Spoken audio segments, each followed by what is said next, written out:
Selamat datang di channel Ngoding Python bersama gua Vivai dan kita masuk ke episode 6 dari series PyTorch untuk pemula. Kita akan mengkonstruksi model linear. Nah, kita akan menggunakan notebook yang sudah kita pakai di episode sebelumnya saat kita membuat dataset. Ini kalau misalnya kita buka notebook yang sudah lama kita tinggalkan gitu ya. Ini kita harus menjalankannya dari awal. Jadi kita jalankan. Oke, sebenarnya di sel ini ada contoh output dari modelnya ya, tapi saya hapus. Di sini saya akan bikin section baru, yaitu mengkonstruksi model.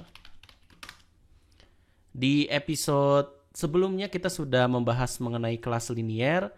Idenya sama kurang lebih, tapi kita akan menggunakan model yang kita custom sendiri. Jadi sebenarnya sama, tapi ini akan lebih general karena kita akan bisa membuat model yang macam-macam dengan menggunakan metode ini. Dan kadang-kadang kalau misalnya kita belajar PyTorch dan langsung masuk ke neural network, kita suka nanya-nanya sih, kenapa ini dibikin kelas segala macam, kenapa mendefinisikan kelasnya kayak gini. Nah, harapannya apabila teman-teman mempelajari sesuatu yang saya present di episode ini, itu akan menjawab pertanyaan-pertanyaan tersebut. Oke, kita mulai aja. Di sini kita coba lihat dulu library yang diimport. Kita akan tambahkan satu, sebenarnya library-nya tetap Torch, cuman kita pengen coba import sesuatu yang ada di Torch itu. Jadi kalau misalnya kita kemarin belajar mengenai kelas linear, kita pakai torch.nn import linear gitu kan. Nah, kita pengen coba import nn-nya aja gitu. Jadi kita nggak import linear, tapi kita import nn-nya. Jadi import torch.nn as nn. Oke. Nah, selanjutnya kita akan coba mendefinisikan model kita. Nah, biasanya untuk melakukan pemodelan dengan menggunakan PyTorch, kita akan mendefinisikannya dalam kelas. Dan ini emang paradigmanya adalah OOP atau Object Oriented Programming. Kalau misalnya yang udah familiar dengan OOP, mungkin akan lebih cepat untuk mengikuti episode ini. Tapi kalau misalnya belum, jangan khawatir, ikutin aja. Semoga idenya juga tetap dapat diterima, walaupun mungkin ada istilah-istilah yang asing bagi teman-teman. Oke, kita akan bikin kelas. Kelasnya itu adalah kelas LR atau Linear Regression. Kita akan melakukan inherit dari nn.module. Jadi nn.module itu ibaratnya kayak base kelasnya. Kita ambil beberapa elemen lah atau beberapa properti yang ada di dalam NN modul ini untuk membuat sebuah model. Nanti untuk membuat model yang lain misalnya neural network dan lain sebagainya, kita juga akan menggunakan NN modul ini. Jadi kita coba aja ya. nn.modul. Nah, biasanya kalau kita membuat model biasanya ada inisiasi. Jadi kita bikin init. Nah, ini initnya ini diapit oleh 2 underscores ya. Jadi biasanya kalau kita membuat model di sini ada self. Self itu ya refer to kelas yang kita definisikan ini. Jadi atribut-atribut yang ada di dalam kelas yang kita definisikan. Terus ada input size. Lalu ada output size. Nah, kita kan inherit dari nn.module. Kita juga pengen menggunakan elemen-elemen yang ada di nn modul itu. Makanya di sini kita definisikan super.init.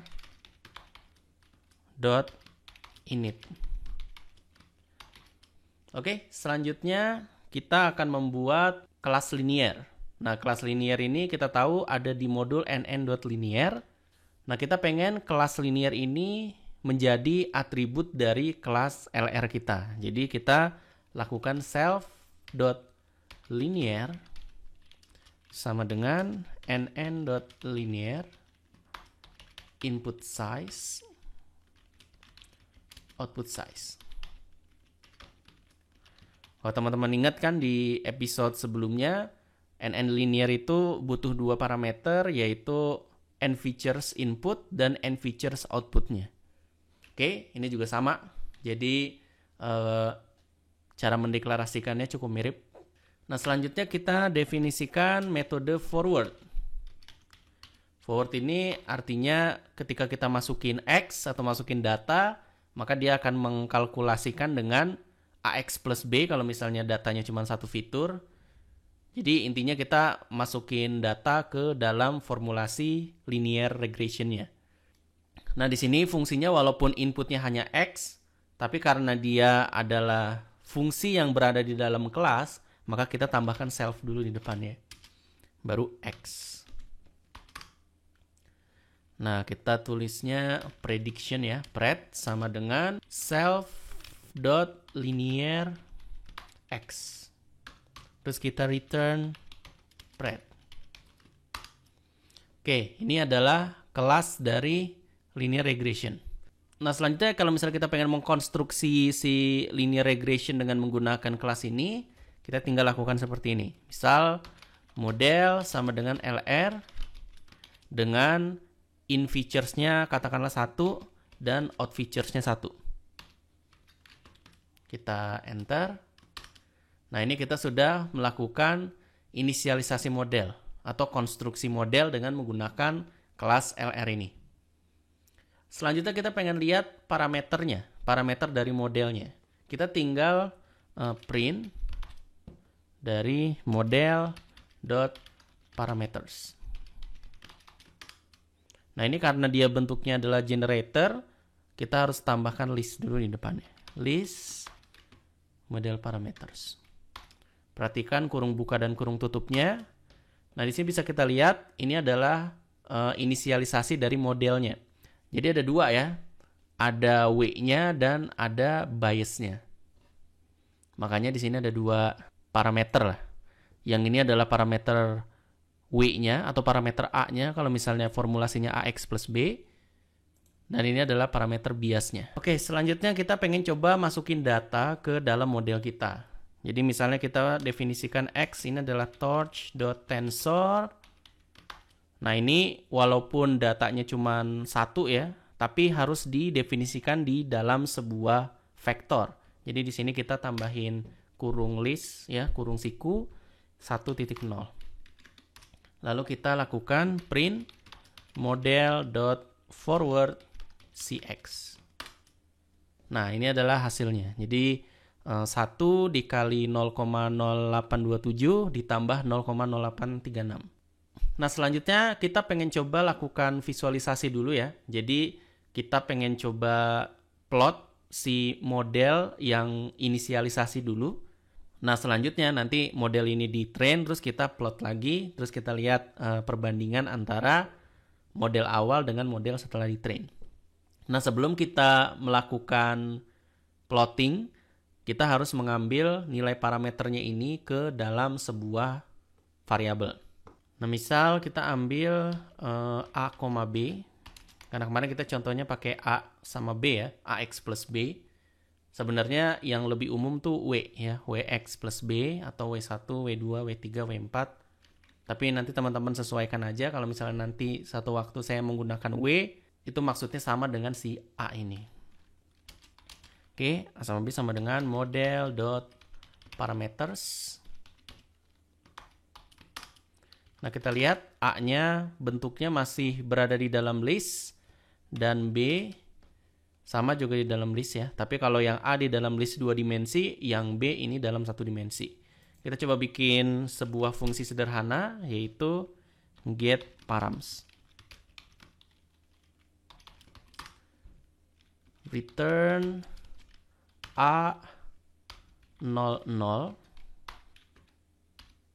dot item, B0 dot item. Nah, kenapa A00? Karena kalau A doang dia masih dalam vektor 2 dimensi ya, atau array 2 dimensi. A0 ini masih di dalam vektor tapi 1 dimensi. Kita panggil lagi 0. Bentuknya sudah skalar, tapi dia masih bertipe tensor. Dengan item ini kita mengubah menjadi bentuk floating point biasa. Oke, selanjutnya kita bikin fungsi plot model. Terus kita kasih judul. Nah, selanjutnya plt.title sama dengan judul. Selanjutnya A, B sama dengan getParams. Nah, selanjutnya kita akan coba gambarkan garisnya ini di dalam koordinat kartesius. Kita coba tentukan aja nilai minimumnya berapa, nilai maksimumnya berapa. So, kita definisikan si x1 ini sama dengan numpy.array. Misalnya dari min 30 sampai 30. Kita cukup definisikan 2 titik aja, karena kalau misalnya kita pengen mendefinisikan sebuah garis, itu kita minimal hanya cukup mendefinisikan 2 titik. Selanjutnya, Y1 ini adalah hasil dari forward dalam tanda kutip ya. Berarti A kali X1 plus B. Lalu kita lakukan plot X1, Y1, R supaya garisnya berwarna merah. Selanjutnya kita lakukan scatter plot untuk datanya, yaitu si X dan Y. X dan Y sebenarnya udah dibahas di video sebelumnya, yaitu adalah dataset yang kita generate. Oke, selanjutnya kita akan lakukan plotting. Kita tinggal panggil aja plot model. Judulnya adalah model inisial atau model awal. Kita bisa lihat bahwa modelnya bentuknya seperti ini, belum fit dengan datanya.